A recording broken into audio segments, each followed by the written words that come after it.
Hello, guys. Welcome to the Audiobook Joe podcast. This is going to be the second big episode. Uh, and one thing that I want to talk about today is how you can be better than you are by learning from people that you might never have had the chance to interact with.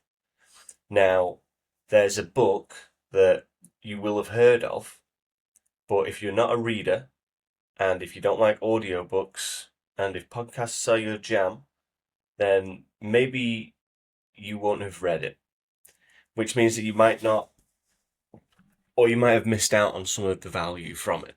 So the book's called Seven Habits of Highly Effective People.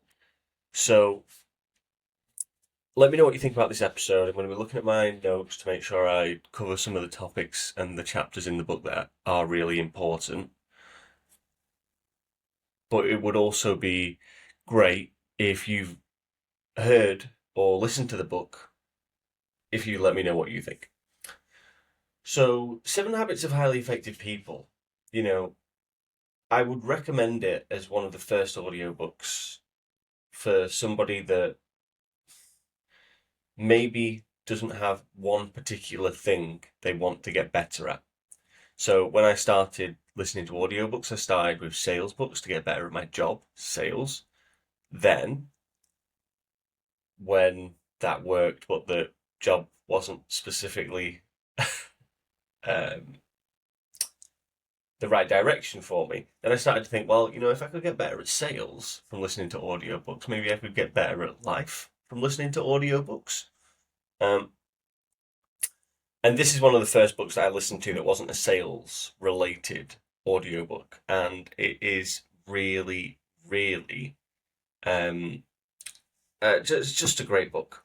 And the reason I say a great book is because it allows you to highlight areas of your life that you might not be doing so great at, personal relationships maybe, and then understand how to get them better. So in this episode, I'm going to go through the different chapters. Seven Habits of Highly Effective People has seven habits that it talks about, and in these habits, it's essentially just a way to trying to set out rules for your life so that if you've got these rules in place like gravity, uh, the behavior will always follow the rules. And sometimes you'll mess up, but that's okay. So, kind of an overview of the seven habits of highly effective people is, um, or one of the main threads that runs through it that's really kind of changed the way that I react to things is this idea that we have to start with the private victories first. So, mastering yourself. So, these habits focus on moving from dependence. So I'm dependent on you for, my happiness, my success, my something else, whatever, to independence, which is I don't need you for my success, my fill in the blank. And then the final step is interdependence, which is, I'm great on my own. I don't need you. But together we can create a third option that is better than I could have done on my own. And in the West, I think sometimes that interdependence piece can be seen as a weakness. And when I first heard that, I thought, well, why would I want to be interdependent? And it's because you can create more together that would be better than you could do alone. So it's also like taking ideas from different things, like audiobooks. Essentially, it's just taking ideas from people that have written books before. So the first kind of point is to be proactive. And this is one of the first three habits that they talk about in the book. So be proactive. Keep the key idea here is that you're responsible. You have the freedom to choose your response regardless of the external situation. So one of the contrasts here are if you think about being proactive and being reactive, Being reactive is I react to anything that happens. Being proactive is I choose my response. Reactive, I respond to you. Proactive, I respond to me. And it's kind of the difference between, I choose and the I have to mindset. So if we think about it like we have the ability to choose, we have the ability to be responsible for our actions. Now, that doesn't mean that we can change and stop things from happening to us, but what it does mean is we have the ability to control our response. We are response able. And that's one of the parts that I really resonated with when I listened to this book. It's the idea that responsible is two words: response able. And if you are responsible, response able, it means that you can handle your responses. You determine how you respond to things. So, as an example, when I read this, one of the areas in my life that I was kind of having a hard time with was living at home and having arguments with family members about random things I didn't care about. Now, if I transported myself back to those situations and I think, well, why am I arguing with this family member? I would say it's because, I'm putting the blame on this. It's because they did this and they did that. They shouted, they did this, and that's why I responded, and now we're in an argument. So, one of the kind of real big reframes here for me was the next time someone shouted at me was to realize I am responsible. I don't need to shout back. If I shouted back, that's being reactive, right? So next time you catch yourself in a situation where you're shouting maybe at someone, like, just think to yourself, hang on a second, I control my responses. I am responsible. I am response able. I am the person that can allow myself to respond in any way I choose. And if that's someone that's giving you a hard time, you have the ability to say nothing. Saying nothing is actually very powerful because if you say something, it could spark it off. If you say nothing, you say, oh, right. It pretty much kills the argument. And I think there's another book. I don't know if it's Think and Grow Rich, but it's the idea that someone will run out of steam. There's, if someone's having a go at you and like, and this and that and that and that and that, if you just don't say anything, people can't go on for more than like 3 or 4 minutes. So just don't say anything. They'll run themselves out of steam. Don't ignite their kind of like boiler, and then just move away. And that was one of the real big things for me, realizing that I had that power.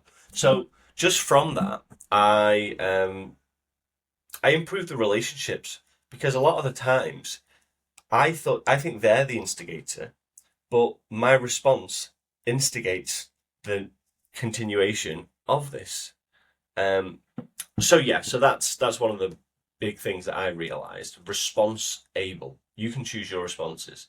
Now it's hard. Sometimes you need to think about it. Sometimes it won't work. Sometimes you will shout back. Sometimes blah blah blah. But that's a real key thing that's really helped me. So that's the being proactive piece. Then there's the kind of next chapter, which is, begin with the end in mind. So the idea is to use your responsibility to visualize and define your life's direction. So one of the examples that the book gives is it's like the difference between leadership and management. So management is making efficiencies, making sure that the things that you're doing are as efficient as possible.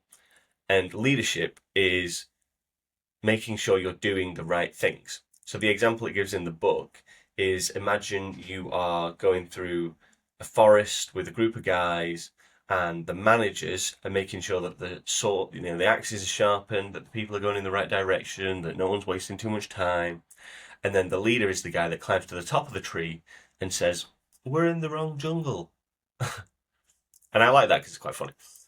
But it's the idea that leadership, you know, could be the thing that says, you know what, we're not even in the right place here. We need to change direction. We're doing things efficiently, but we're not doing the right things.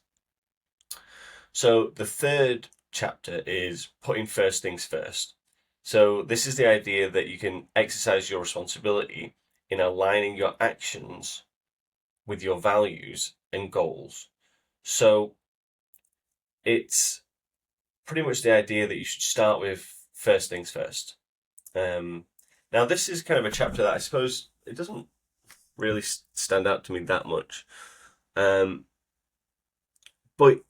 these audiobooks, it's not about resonating with the whole thing. It's about saying, well, you know what? I took a piece from that. If you can listen to this book for, 10 hours, which is about a Netflix series, and it can change your relationships with your parents, with your brothers and sisters, with your family members, wouldn't that be worth it? Probably. So the first three chapters are the private victories. So that's responsible. How do I control myself? So I know that I'm not the problem. That's a real big one. And just looking at why do things happen? Why did arguments start? Why did this thing go bad? And not saying, well, it's because they, them, this and that. It's about taking full responsibility, even if it's not a good thing. If someone steals from you, taking responsibility to say, well, actually, how did I allow this to happen? How did I allow the situations to kind of transpire like that? And sometimes it's just about saying, zooming back further. Say, well, I didn't do that. Well, zoom back further. Well, you got up in the morning and you went out of the house. If you didn't do that, it wouldn't have happened. And it's an extreme way to view things, but by taking responsibility, being responsible, saying I'm responsible, it makes you really powerful. If you say they did this and they did that, it gives them the power. And there are certain situations where I can imagine that this doesn't exactly, work or is not so helpful.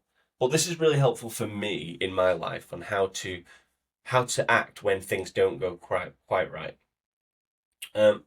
So the next three chapters are basically think win-win. So how do you not screw everybody over, and how do you ultimately all get there and be happy about it? Then there's seek first to be understood, then seek first to understand, then to be understood. Then chapter 6 is about synergize. So chapter 4, think win-win, it's kind of similar to that interdependent thing, which says, me plus you equals much better result than me on my own or you on your own.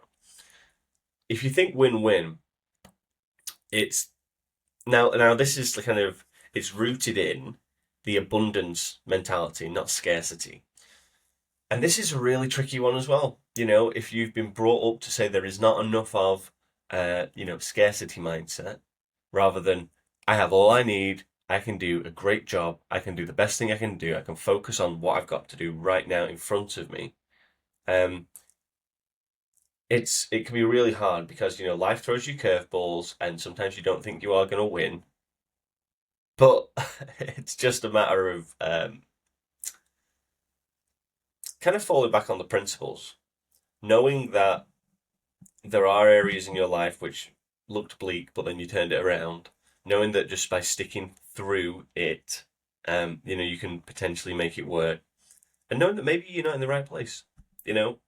That is also kind of a big piece, which is hard to differentiate. It's like, how do you know if you're being stubborn or if you're being, what's the word?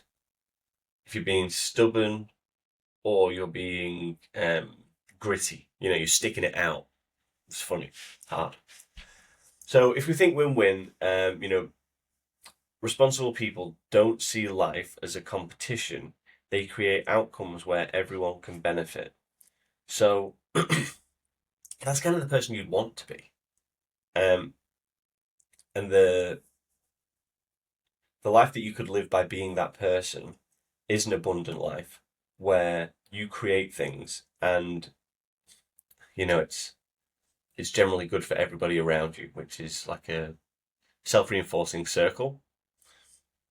So the fifth one, seek to understand. The idea of listening and instead of reacting, listening with empathy. So this is a deep form of responsibility, listening to understand, not to reply. So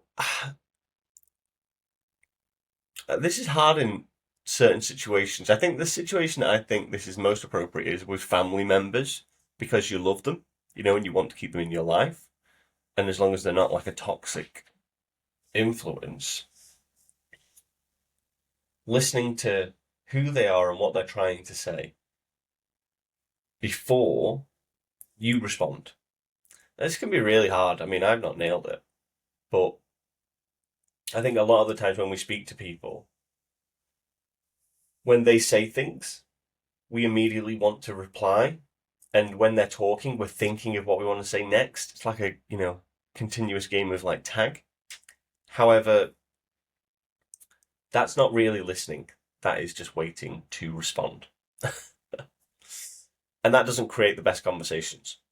So if you are looking to create better relationships, looking to completely understand where someone's coming from and maybe their motivations, that can be really helpful.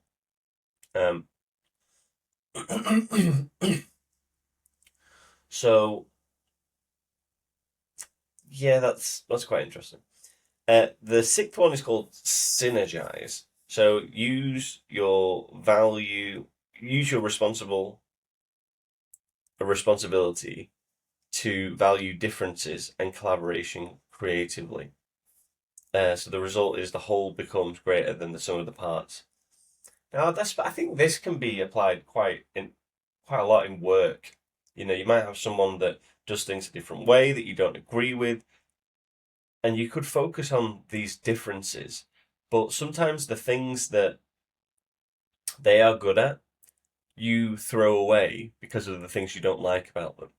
Now, working with people is hard, but there are so many things that you can get from even people that you don't think are exactly your kind of person.